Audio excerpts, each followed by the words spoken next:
Hello viewers, you're welcome to my YouTube video today.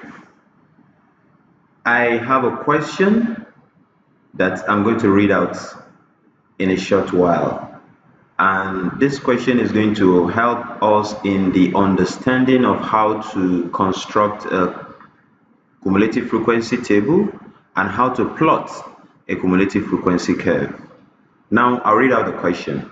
The length of 60 reed rods to the nearest centimeters as shown in the following frequency distribution below.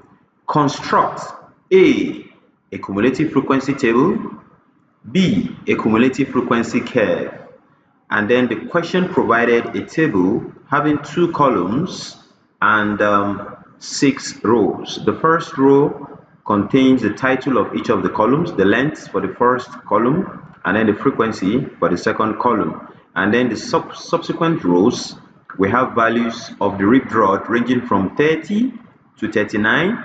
18 rigged rods fall within this range. 25 rigged rods fall within the range of 40 to 49. 12 rigged rods fall within the range of 50 to 59, and then 4 rigged rods fall within the range of 60 to 69, and then we have a single rigged rod within the range of 70 to 79.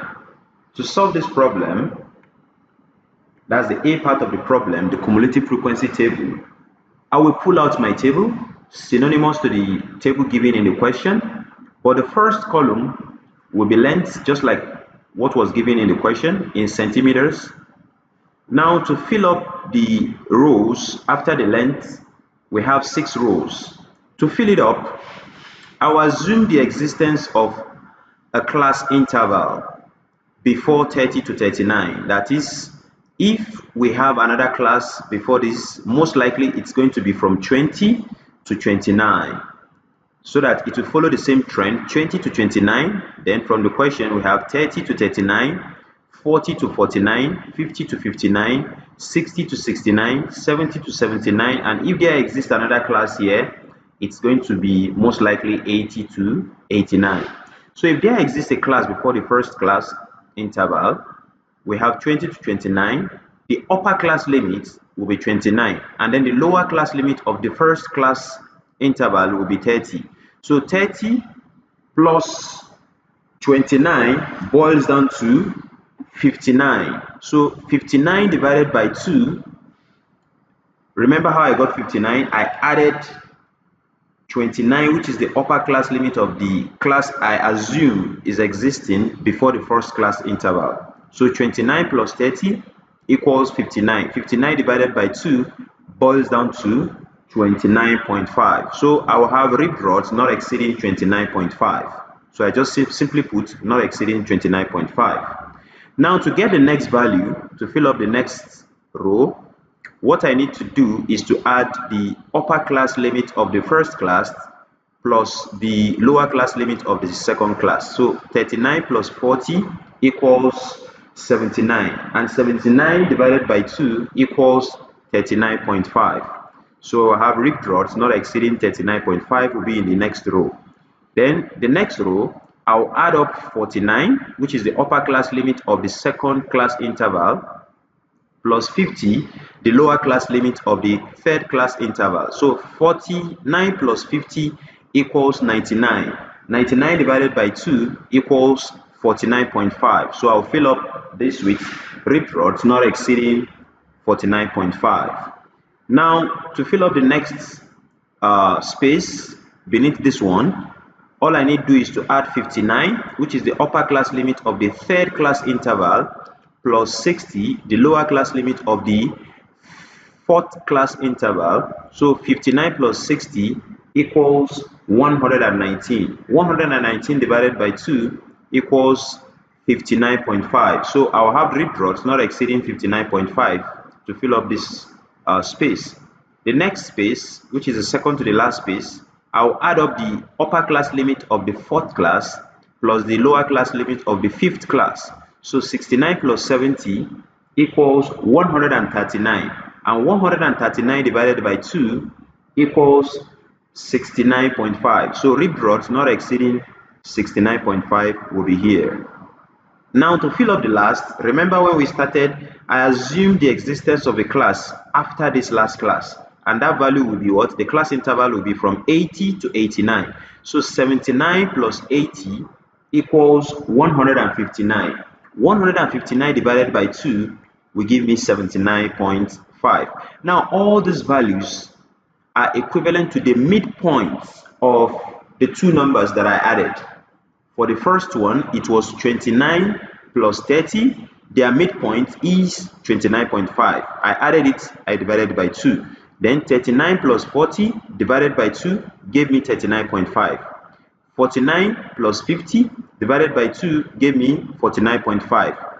59 plus 60 divided by 2 gave me 59.5, and then 69 plus 70 divided by 2 gave me 69.5, and then 79 plus 80 divided by 2 boils down to 79.5. So these are the midpoint of the two values I summed up, the respective two values for the different class intervals I worked with here. Now the next thing is to fill up the next column. The next column, I will give it a name, cumulative frequency. And it turns out that cumulative frequency column is the most important column in your cumulative frequency table. So your cumulative frequency table must have a cumulative frequency column. It is not necessary that you told the route of using this method I used. Alternatively, under the length column, you can decide to write the lower class boundary and the upper class boundary of the respective class intervals. How do you do that? So all you need to do is to, just the way we got these values, so you get the lower class limit of this class. And how do you get that?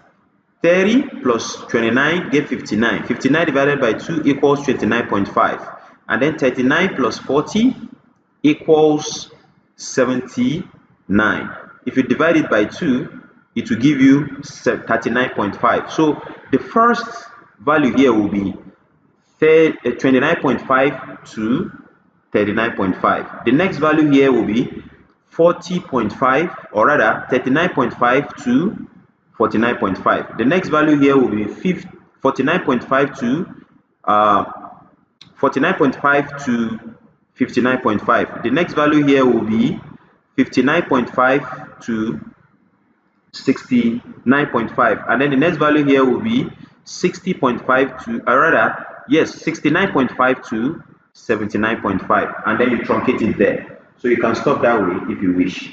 But I decided to tow this route. So let's just keep on working with the method I chose. But any method you choose for this first column, either representing the upper class boundaries, lower class boundaries, and the upper class boundaries of each of the class intervals, you write them out here, and then you add the cumulative frequency curve, or rather cumulative frequency values, and then you plot your graph. You still arrive at the same answer.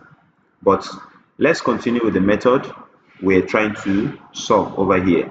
So the first value is 0. Now why is this 0? Because I don't have any ripped rod that is less than 20, that is less than 30. So since I have 29.5, no any ripped rod less than 30, so the first value here will be 0.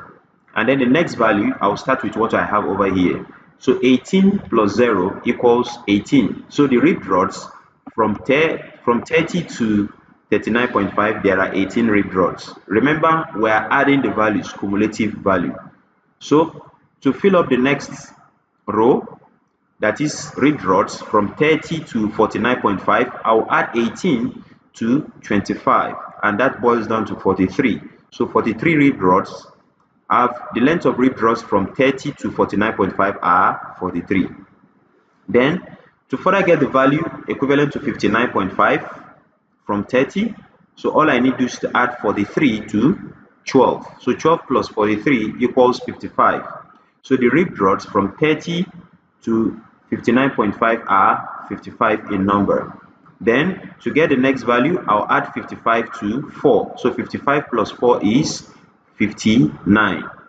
And then to get the last value, I'll add 59 to 1. 1 plus 59 is 60. Now, if your cumulative frequency column is correct, the last value you have here should be equivalent to the summation of the frequency curve. And then we're told the ripped rods are 60 in number. So since I have 60 over here, We are correct. Okay. Now my cumulative frequency table has been properly filled, so I'm good to go. The next thing to do is to pull out my graph sheet. From my graph sheet, I will draw out my horizontal axis.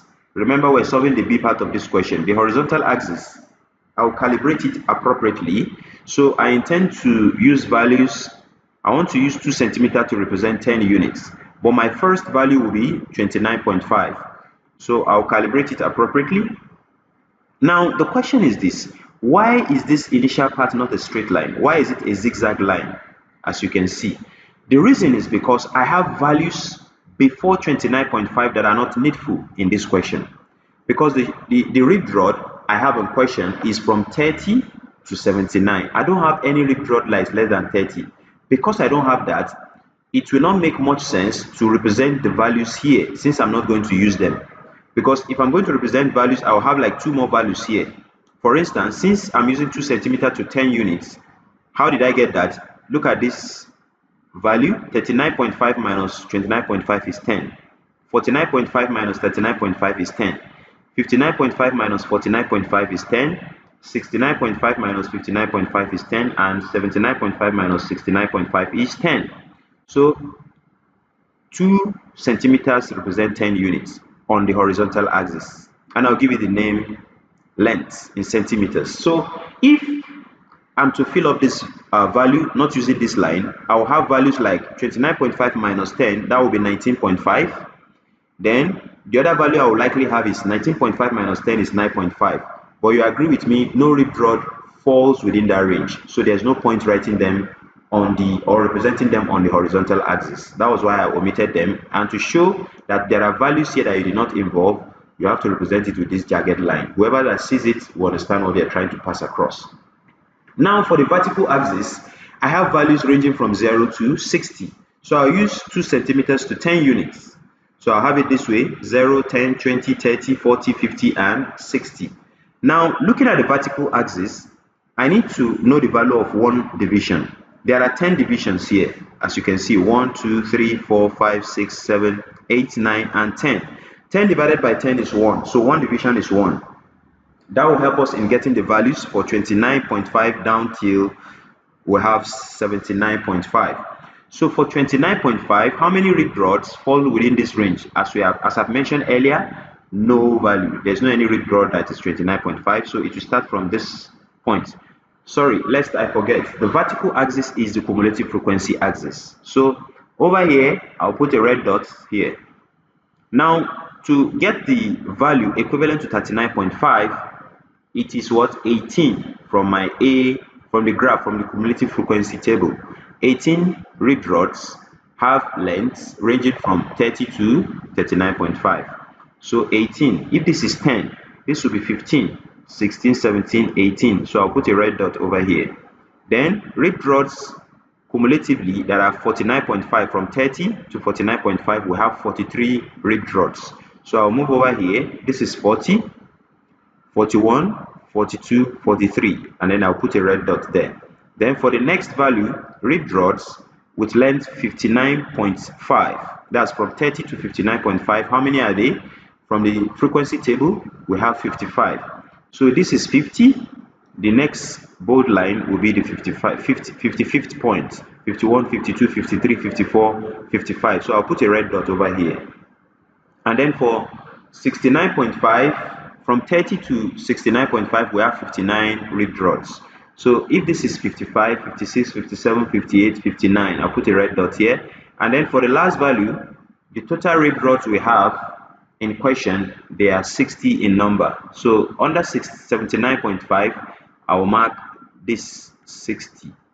Now, as you can see, I've already started plotting my curve, right? So I'm joining the points. Now you can join the points using a smooth curve with maybe a French curve or a flexi curve. You can equally decide to use a broomstick if you are not disposed to having some of these gadgets for carrying out the plots. But here you can use a smooth curve to join them together. And I advise, if you're using any one of those, if you're using broomstick or you're using French curve or flexi curve, you can join 3 points together. So I started by joining 29.5 points to the point that coincide with 39.5, and then to this point 49.5, I have this, and then I'll join it to 59.5, and then I will go on, and then I'll join the last point. Now I have my cumulative frequency curve neatly drawn. So I've answered the first part of the question that states that we should get the cumulative frequency table, and then the second part of the question states that we should get the cumulative frequency curve. I hope the solution is clear enough, and if you have any question, feel free to drop it in the comment section. If you like my video, I will appreciate if you hit the like button, and kindly subscribe if you have not, and feel free to share it with your friends so that they can appreciate some of the things you are seeing on the YouTube channel. Thank you.